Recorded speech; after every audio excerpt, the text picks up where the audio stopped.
Leigos que Contam. Um podcast sobre a missão dos cristãos no dia-a-dia.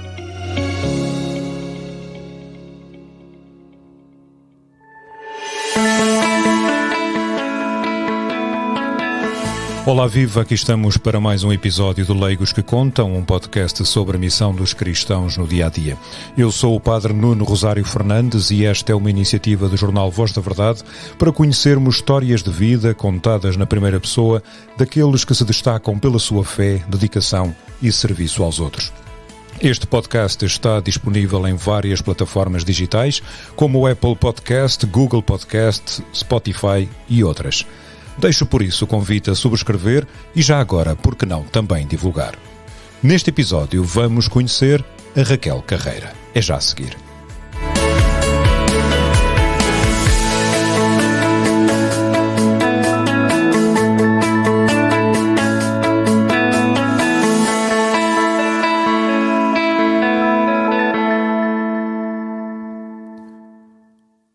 A Raquel tem várias experiências de missão, trabalha com as missões, está ligada a uma organização que promove e acompanha missões em vários continentes, a Solcef.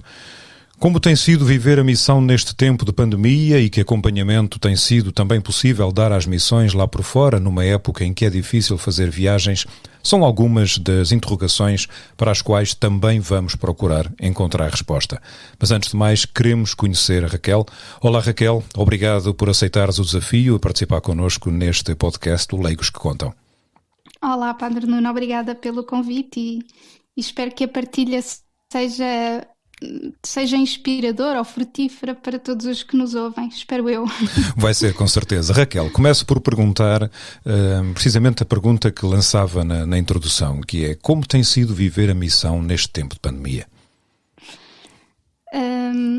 Bom, tem sido um bocadinho diferente no sentido em que acabamos por estar limitados a um espaço geográfico curto, não é? Assim, digamos, a nível pessoal, não é? Portanto, trabalho-casa, casa-trabalho.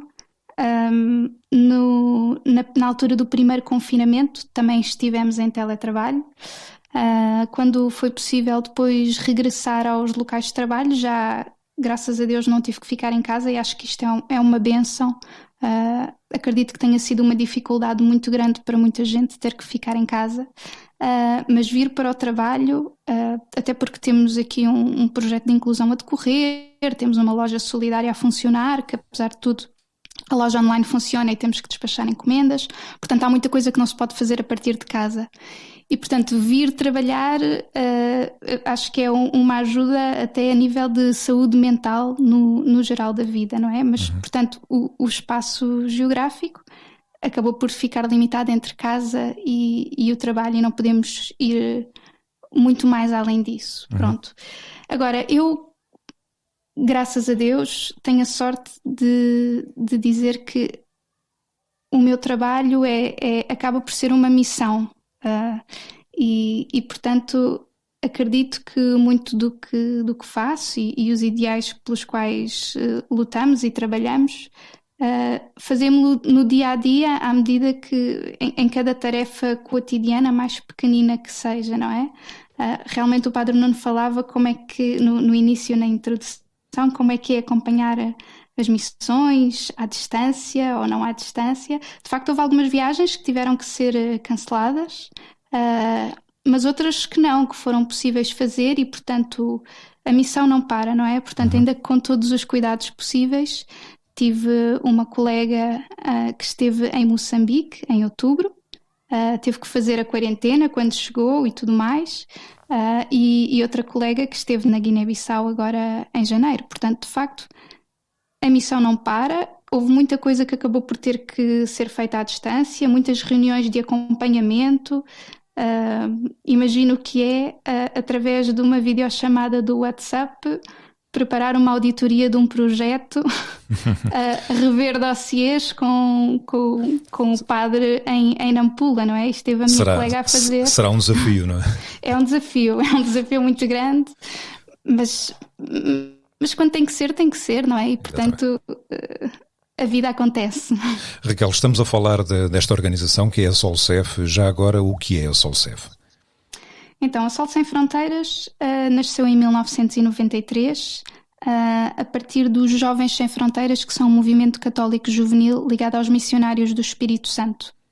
Os Jovens Sem Fronteiras já existiam desde 83 e faziam alguns projetos de voluntariado missionário que se chamam ainda e chamavam na altura já o Projeto Ponte, no sentido em que o Projeto Ponte une duas margens, não é? Então era um projeto de voluntariado de curta duração que acontecia nos PALOP. Na altura era somente nos PALOP, agora já também no Brasil.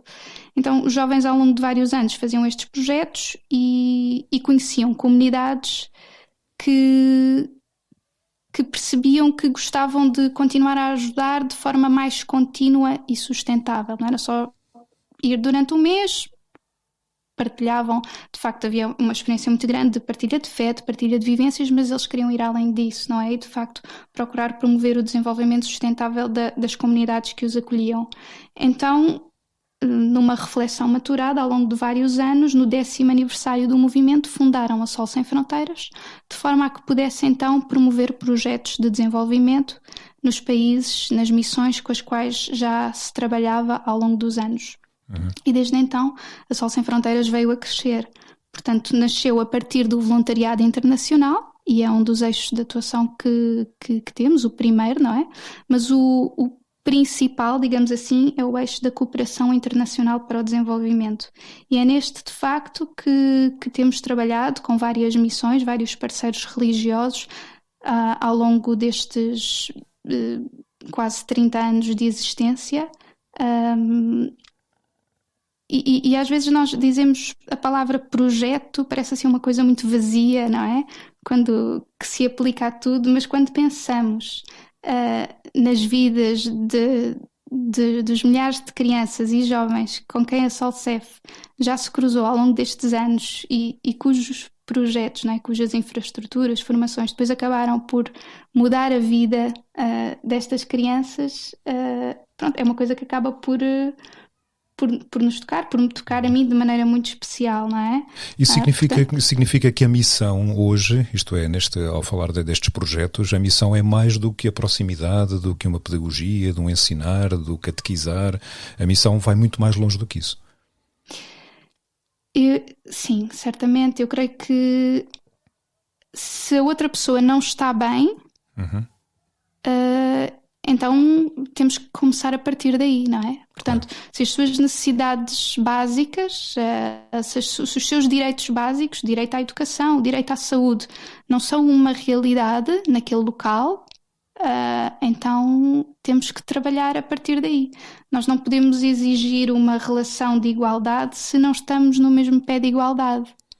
E portanto, além de uma partilha que existe naturalmente de fé, de vivências, de experiências, porque existe tudo isso, nós não podemos ficar de braços cruzados ao ver que uma comunidade precisa, por exemplo, que aquela escola, por exemplo, precisa de uma biblioteca. As crianças não têm onde ir procurar livros para completar os seus trabalhos escolares, ou aliás, onde nós trabalhámos o ano passado, ainda continuamos com ligação a essa comunidade em Contubuel, em que uma irmã tinha várias crianças com necessidades educativas especiais na escola, mas não tinha professores que soubessem dar formação adequada a estes alunos. Portanto, como chegar a uma criança que ouve mal, ou que vê mal, ou que tem algum atraso no desenvolvimento. Então nós fizemos um trabalho, um projeto que envolveu desde a construção de uma cantina escolar e uma despensa, desde a construção de um galinheiro, até ter formação para os professores, não só daquela escola, mas como de todas as escolas do setor de Contubuel, em necessidades educativas especiais, para que os professores possam, de facto, incluir estes alunos em contexto de sala de aula. Sim. Portanto, acaba por ser um bocadinho isto, não é? Nós conhecemos uma comunidade, é preciso um refeitório porque as crianças não têm um sítio onde comer. Vamos construir uma despensa para que possam receber a ajuda do Programa Mundial da Alimentação. Vamos também fazer um galinheiro porque assim as crianças... Existe também a proteína animal, não é? Que é incluída na alimentação das crianças. Mas vamos pensar além disso. O que é que podemos fazer além disto pelas outras crianças com necessidades educativas especiais? Então pensámos na questão da formação. Temos também um dos alunos que trabalha no galinheiro a cuidar das galinhas. Eu digo-lhe, Padre Nuno, no ano passado, acho que ainda foi em 2019, nós recebemos vídeos pelo WhatsApp de galinhas filmadas por este rapaz. E eu comentava com as minhas colegas, eu nunca tive tanto tempo a ver um vídeo de galinhas tão feliz, porque vi-se mesmo que a pessoa tinha... O jovem tinha gosto em estar ali a cuidar das galinhas, realmente percebeu que estava a dar sentido à sua vida, não é? Estava a ser útil para a escola, para o projeto e para ele próprio. E isto é muito bonito de ver, não é? Dar às pessoas um propósito, um sentido além das coisas normais que já têm que fazer. E isto é muito importante, dar às crianças a capacidade de sonhar, aos jovens a capacidade de sonhar. Isto é uma coisa que é única e que tem que fazer parte da realidade. Sim, faz muito feliz. Que experiências tiveste de missão? E já agora, como é que chegaste à missão? Falando um bocadinho também, andando um bocadinho para trás na tua vida cristã, como foi o teu percurso cristão? Então, eu fiz parte da paróquia de Rio de Moro, em Sintra, na linha de Sintra. E os meus pais puseram-me na catequese aos 7 anos de idade, portanto já foi um ano depois do suposto, a meu pedido, porque eu tinha uma amiga no ATL que andava na catequese e ela dizia-me que era muito giro e eu pensei, bom, então também vou entrar na catequese e fico contigo. Pronto, então foi a partir de um pedido meu que acabei por entrar na catequese. Nenhum dos meus pais é de prática cristã. Aliás, o meu pai não acredita em Deus de todo. A minha mãe sim, mas nunca teve prática. Também é uma pessoa que sempre teve que trabalhar muito, mesmo aos fins de semana, e portanto acho que nem sequer teve tempo para pensar um bocadinho nisso, digamos assim. Sim. Pronto. Então é isso, eu comecei por aí o meu caminho de fé, não é? Aos poucos e poucos. A minha irmã é 2 anos e meio mais nova. Depois os meus pais também acabaram por pô-la na catequese. Ela saiu ao 7º ano e eu continuei e segui o meu percurso porque para mim fazia-me sentido. Para mim acabou por ser um pilar muito importante. Os meus pais divorciaram-se quando eu tinha 13 anos e na altura encontrei no meu catequista também um amigo que me ajudou a ultrapassar esse momento. Esse momento, não é? Essa dor que acho que é normal que todas as crianças filhas de pais separados passam, não é? Pronto. Então, a partir daí... mantive-me na catequese até ao 10º ano e o meu catequista, o Sérgio, fazia parte dos Jovens Sem Fronteiras na paróquia e foi ele que me convidou a mim e a todos os colegas do 10º ano para, terminando então a catequese, entrarmos no grupo de Jovens Sem Fronteiras. O movimento é um movimento a nível nacional, mas de inserção paroquial. E, portanto, os estatutos, uma das coisas que dizem é que a primeira missão dos Jovens Sem Fronteiras é na paróquia. E, portanto, temos uma vida, entre aspas, no movimento de formação cristã, de retiros, de missão, mas a nossa missão começa na nossa casa, na nossa paróquia. Então, a partir daí, comecei o meu percurso enquanto catequista, fazia parte do coro, estava na altura, depois o animador do grupo depois também fica responsável por estar no Conselho da Juventude da paróquia. Pronto, depois íamos rodando estas coisas. Tínhamos uma atividade muito gira que era o bar da paróquia e um domingo por mês tínhamos que estar responsáveis pelo bar da paróquia. Portanto, acabaram por se criar ali momentos de comunhão, de diversão e de crescimento na fé, acima de tudo.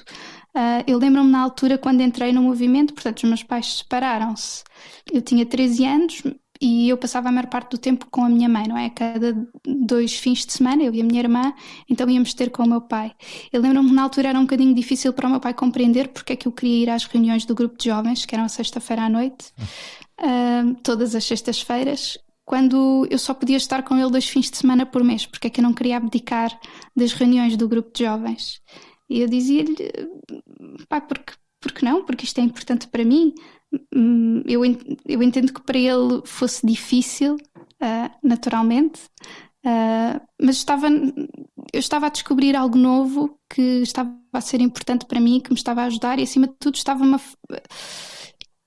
eu a partir dos Jovens Sem Fronteiras, não vou dizer que descobri Deus, eu já felizmente ao longo da catequese e das Eucaristias, e eu já tinha em mim presente este Jesus próximo.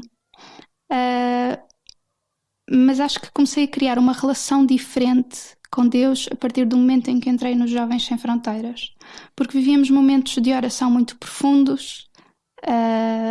Comecei a participar em retiros já de um fim de semana inteiro, onde éramos convidados a fazer as leituras orantes da Bíblia, a perceber o que é que Jesus me queria dizer, Deus me quer dizer nesta leitura, naquela, e um bocadinho à luz da fé eu ia revendo a minha vida, não é? E percebendo o que é que fazia sentido. Então, para mim custava muito que o meu pai não compreendesse este meu lado, digamos assim. Mas entendia sempre, naturalmente, a sua dificuldade de pai que quer estar com as suas filhas. Claro. E pronto, e é o que é. E depois, entretanto, mais tarde, tanto esta experiência de missão, como é que surge? É sempre ligada aos Jovens Sem Fronteiras ou já ligada à Solcef? Como é que... Então, começou porque estás a trabalhar na Solcef, não é? Portanto, é o teu trabalho, digamos, no fundo é esta dedicação nesta associação. Sim.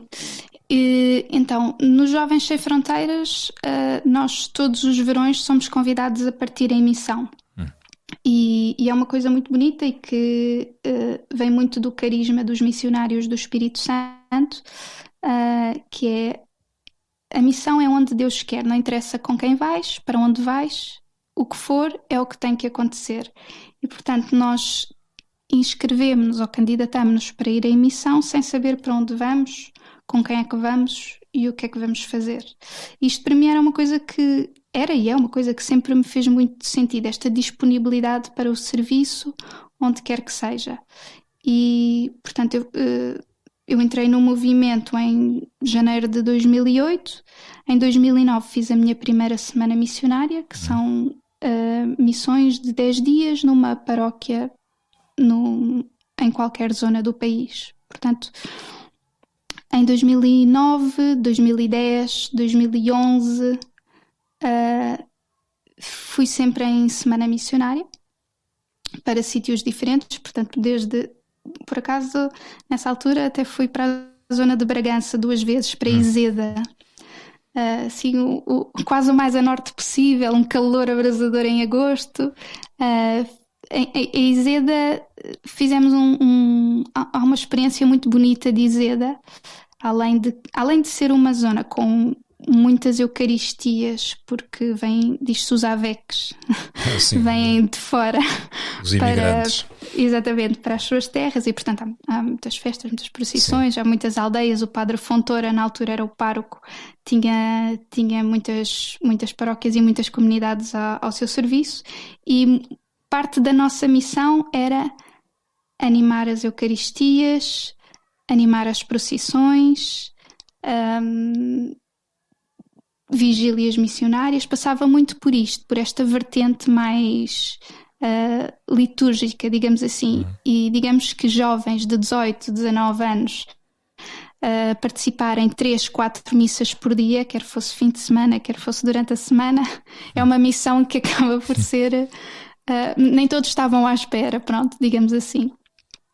Portanto, esta é uma parte muito importante da missão da Semana Missionária de Izeda.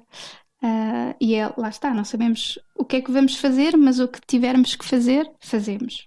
Pronto, e era isso que nós fazíamos. Depois também tínhamos atividades com crianças, preparávamos um ATL todas as manhãs e todas as tardes. Tínhamos também visitas aos vários lares de idosos.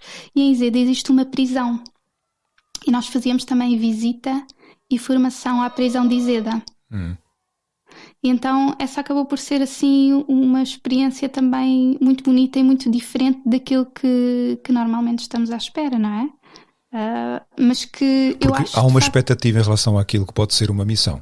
Quando se vai para a missão, há aquela expectativa, o que é que eu vou encontrar, como é que vai ser, ou de alguma forma já têm uma preparação, há um caminho também de preparação antes de partir a missão, não é? Sim, sim. Portanto, quando eu digo que não sabemos para onde vamos nem o que vamos fazer, de facto, não sabemos para onde vamos nem o que vamos fazer à data da nossa inscrição e candidatura, quando nos predispomos para partir.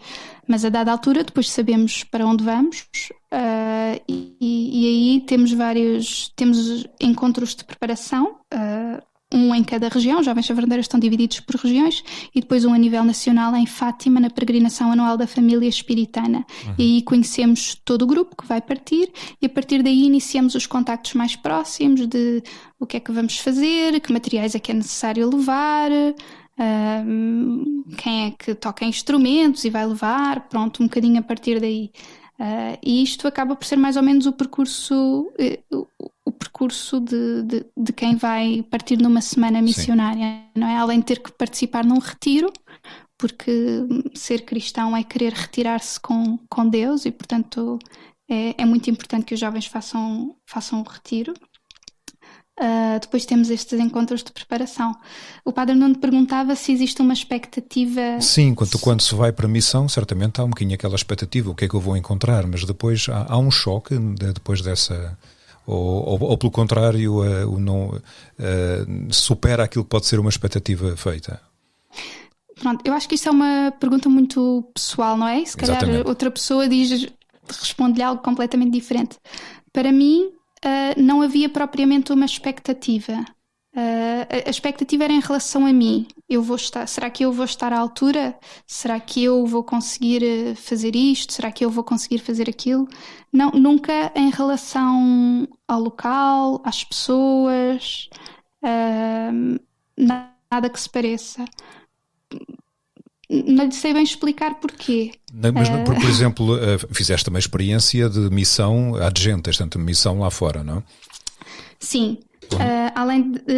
Portanto, eu fiz várias semanas missionárias eu estive no movimento até 2018, se não estou em erro, 2019. E aí fiz então as tais semanas missionárias. Fizemos também o Caminho de Santiago, fiz 2 vezes com o movimento e outras 2 sem ser no movimento. Uma delas na minha lua de mel, aliás. Uma lua de mel especial. Sim, muito especial, de facto. Fizemos os intra-rails missionários, depois entramos numa onda de fazer intra-rails missionários, que é pelo comboio, e depois os projetos ponte, de facto, que são os tais projetos de voluntariado de curta duração, a missão Adjentes, e eu aí estive durante um mês, aliás 5 semanas na Guiné-Bissau, em 2014, e em Cabo Verde estive em 2017 durante um mês. Mais ou menos. E a minha pergunta é um bocadinho neste sentido, que é, sobretudo quando se vai para fora, quando se vai para um país que não se conhece, sabemos que há uma realidade que é sempre mais difícil, mais delicada, é um bocadinho aquela, e a pergunta é neste sentido, a expectativa que se faz antes da partida e depois ao chegar, se há um choque, ou de pensar, não pensava que isto fosse assim, ou já vão de alguma forma preparados para aquilo que vão encontrar. Nós vamos preparados. Existe uma formação ao longo de um ano em que nós temos que conhecer a realidade cultural, política, histórica até, em alguns momentos. Nós, quando fomos em 2014 para a Guiné-Bissau, era a primeira vez que estávamos a ir para a Guiné-Bissau desde o último projeto ponto que tinha havido lá, que tinha sido em 1999, porque entretanto houve uma guerra civil na Guiné-Bissau. E, portanto, ainda havia alguma preocupação com a instabilidade política e tudo mais. E, portanto, nós fomos bem preparadinhos. No entanto, acaba sempre...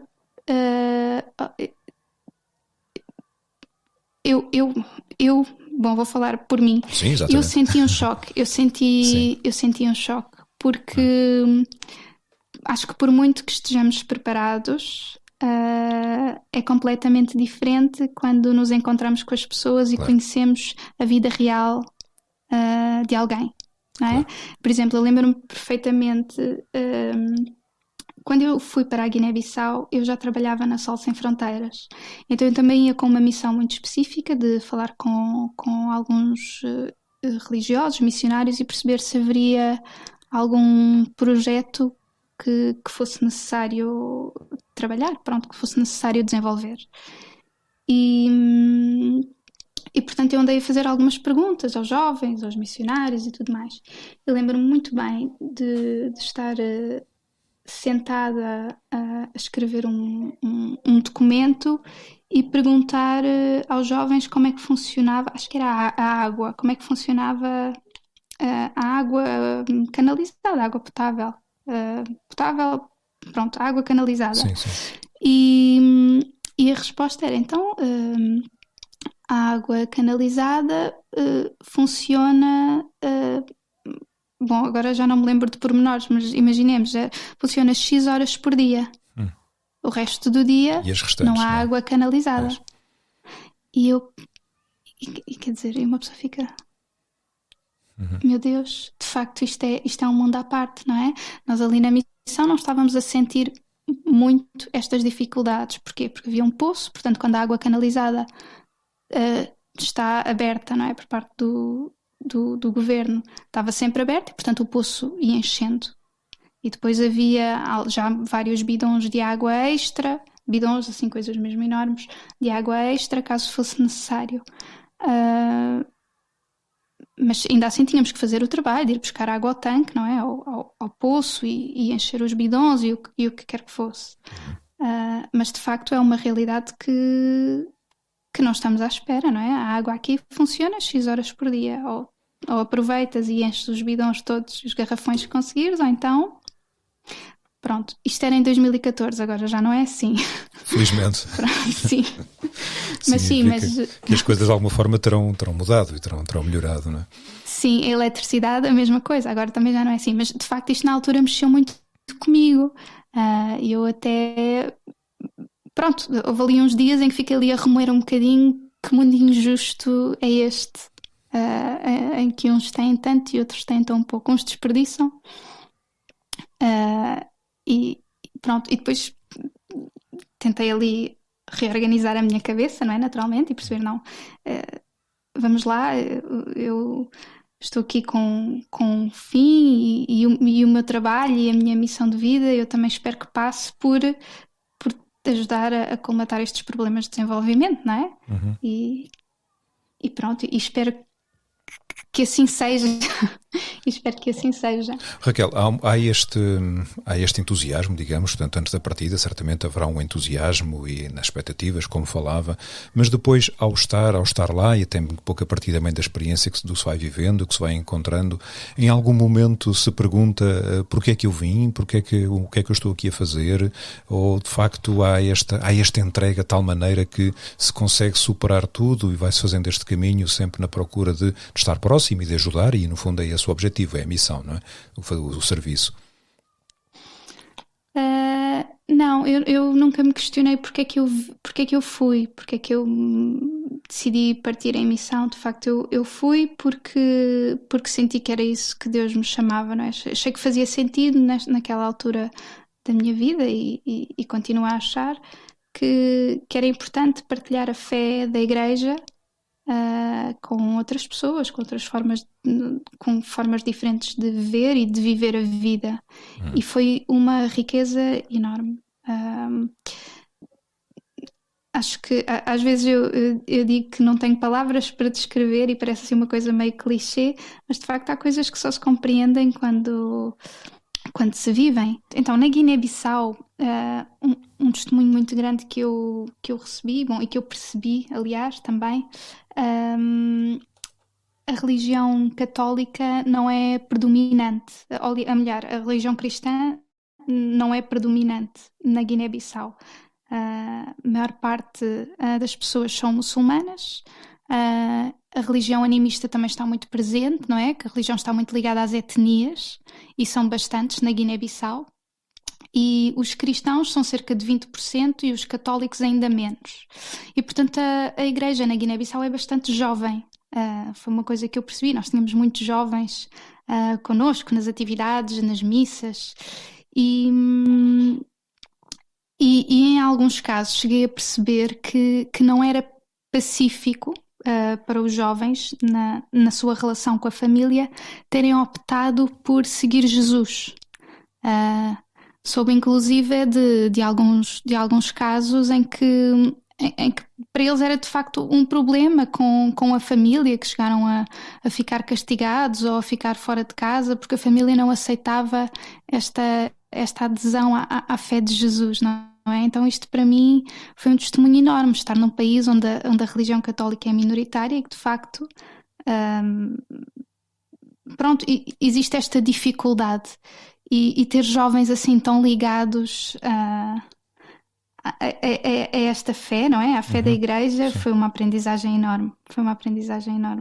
Bem, Raquel, tenho verificado, andei a pesquisar um bocadinho e tenho visto que numa das tuas atividades na Sol Sem Fronteiras tens este hábito, é uma prática de passar por alguns lugares, não apenas para dar testemunho, mas para de alguma forma também motivar talvez para este sentido do voluntariado, não é? Minha pergunta é esta: sentes que há este desejo da parte dos jovens? O que é que pode motivar os jovens de hoje para esta prática do voluntariado? Acho que há uma grande noção do outro, não é? Aquilo que nós, acima de tudo, tentamos fazer perceber é que existe vida além do nosso quintal, além do nosso umbigo. É muito importante termos um olhar que vá para além da realidade que nós vivemos e daquilo que nós conhecemos. O mundo não é só o nosso dia-a-dia, não é? Existem muito mais pessoas com realidades de vida bastante diferentes, bastante duras, aliás, e isso é uma das coisas para as quais temos que chamar a atenção, não é? Nós fazemos isso através do terceiro eixo de atuação da Sol Sem Fronteiras, que é a educação para a cidadania, e tentamos então contar esta história de que existem assimetrias sociais no mundo, que os direitos não são... a dignidade da pessoa é a mesma, mas os direitos não são reconhecidos em todos os sítios, não é? E mesmo à porta de casa pode estar alguém que precisa de nós, que tem alguma dificuldade, que lhe vê algum direito de ser negado, e portanto é necessário estarmos atentos. Neste sentido, vamos às escolas, fazemos algumas palestras de sensibilização, temos também algumas exposições a nível cultural para falar um bocadinho sobre estas diferenças sociais, mas também para a riqueza das diferenças culturais, por exemplo, porque às vezes aquilo que é diferente escandaliza-nos, não é? E assusta-nos, mas não tem que ser mau. É simplesmente diferente, é outra forma de estar na vida, outra forma de olhar a vida, não é? Isto quando falamos em questões culturais. Pronto, e eu acho que há cada vez uma curiosidade maior nos jovens em ter um bocadinho esta noção da dimensão do outro, em querer conhecer o outro, ou pelo menos é isso que nós tentamos transmitir, não é? A importância de tentarmos agir e ser como irmãos, de facto, não é? Isto vai além da fé, o meu trabalho, não é? A Sol Sem Fronteiras é uma associação de inspiração cristã, mas o facto de eu ser católica é uma questão minha, pessoal, e que eu naturalmente coloco no meu dia-a-dia, no meu trabalho, não é? E eu posso falar naturalmente disso aqui com os meus colegas, mas quando vou a uma escola normalmente não é um assunto que... O discurso é diferente, não é? Sim, o discurso é diferente. Claro. Mas sim, eu vejo esta procura. Depois também depende muito, às vezes, das escolas, dos próprios professores que os alunos têm e que já vão picando, digamos assim, para estes assuntos. Há alunos que já estão mais interessados e que de facto procuram e têm um desejo de fazer voluntariado, ou que já fazem voluntariado nas suas próprias escolas. Nós, por exemplo, temos uma relação de parceria já de há muitos anos com algumas escolas em Peniche, a escola secundária, o agrupamento de escolas, e da Toguia da Baleia também, e por esta relação de parceria já tão longa acabámos por desenvolver um projeto de voluntariado internacional. Então, de 3 em 3 anos, levamos professores e jovens num projeto de voluntariado internacional. Já porque vemos que existe muito este espírito de solidariedade ali naquelas escolas, naquelas pessoas.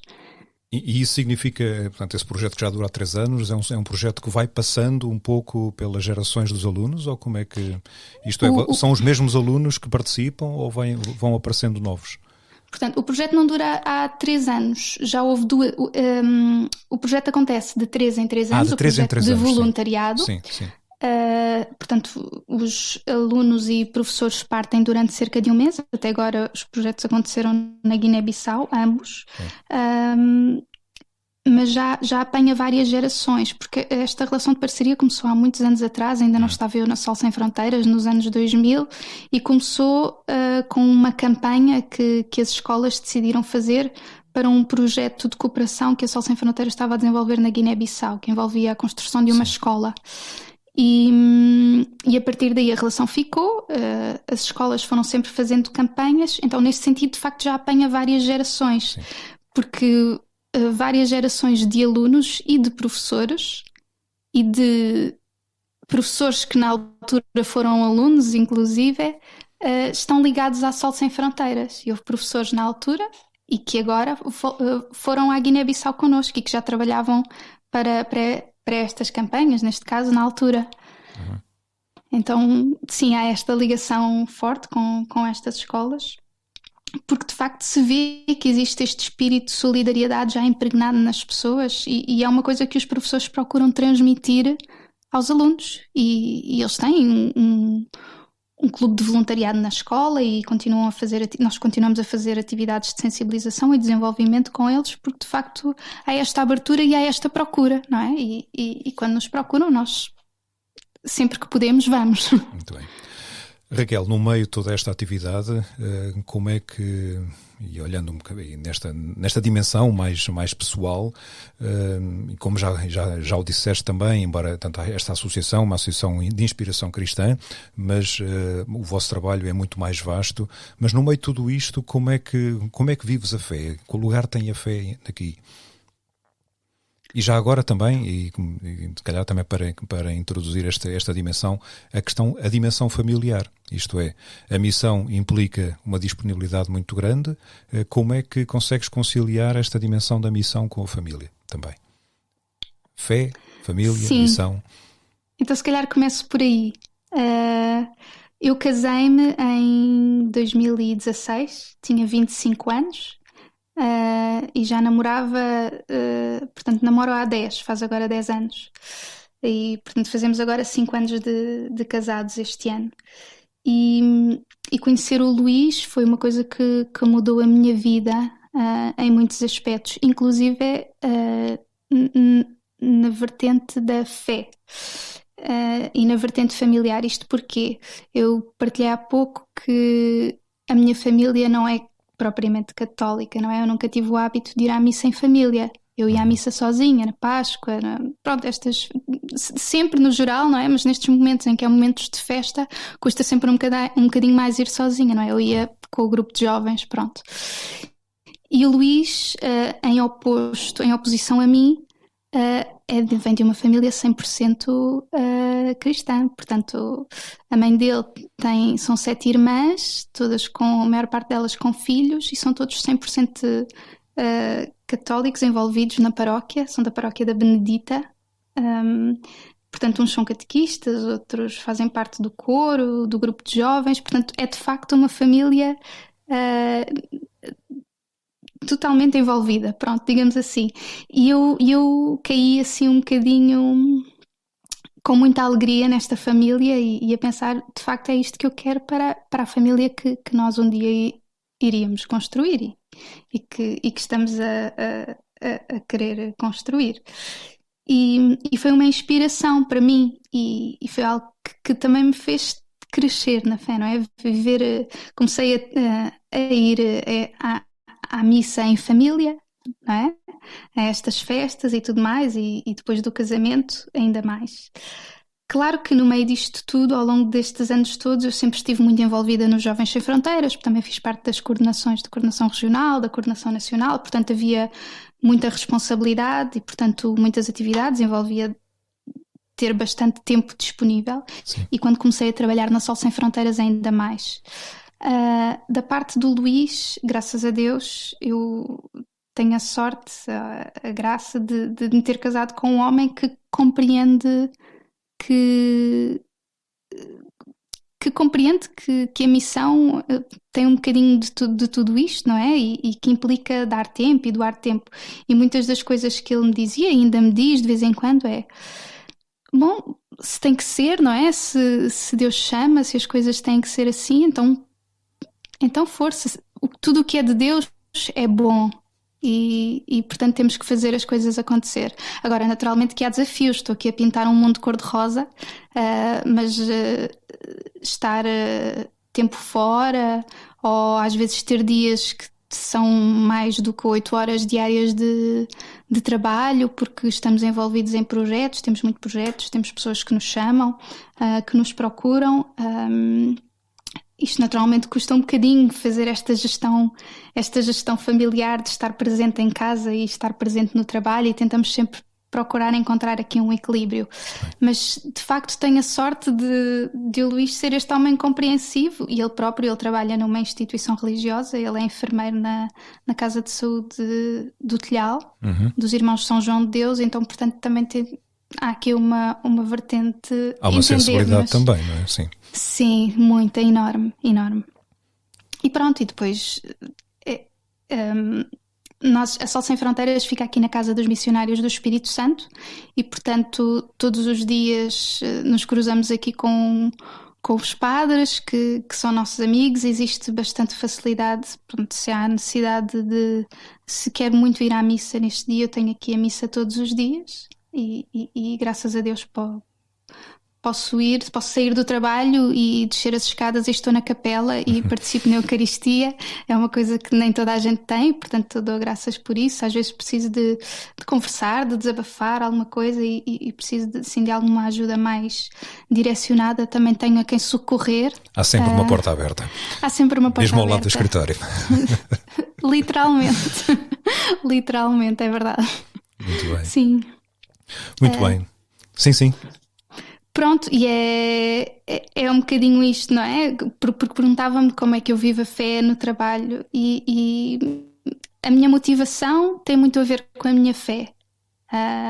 Às vezes as pessoas queixam-se um bocadinho que dão muitas horas extras no trabalho, nas empresas, o que seja, e o meu pensamento é sempre: eu não estou aqui a enriquecer um multimilionário qualquer que o que quer que seja, não é? Eu estou aqui a dar a vida, quase, não vou dizer literalmente, mas Sim. a dar parte da minha vida a uma causa que eu amo, não é? E que eu valorizo muito, porque acredito que de facto muda a vida de muitas pessoas. E então é muito neste sentido que a minha fé está envolvida na minha motivação e naquilo que eu considero também parte da minha missão. Muito bem. E acredito que este testemunho que deixamos neste episódio deste podcast Leigos que Contam possa de alguma forma também motivar outros para esta dimensão da fé e até mesmo, quem sabe, para esta sensibilidade para a missão e até motivação para fazer missão. Raquel, quero agradecer-te esta disponibilidade para estar connosco neste episódio. Felicito e saúdo, desejando as maiores felicidades e esperando que sempre sejas capaz de encontrar esta alegria que transmites. Não te estou a ver, mas estou a ouvir, que seja sempre capaz de transmitir encontrar e transmitir esta alegria por fazer missão. Muito obrigado, Raquel. Eu é que agradeço, Padre Nuno, pelo convite e pronto, olha, se quiserem saber mais sobre a Salt Sem Fronteiras, www.salcef.org, de facto é uma causa bonita, importante e não sei se me permite dizer, Sim. dizer isto, estamos na altura da entrega do IRS, não é?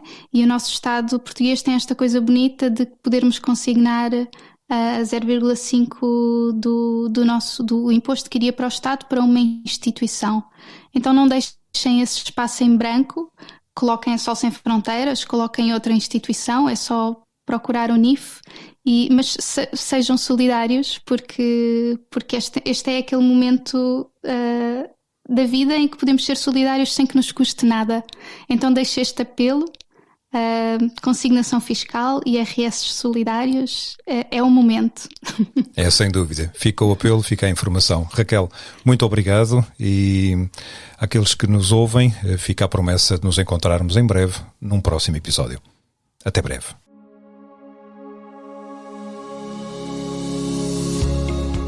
Leigos que Contam. Um podcast sobre a missão dos cristãos no dia a dia.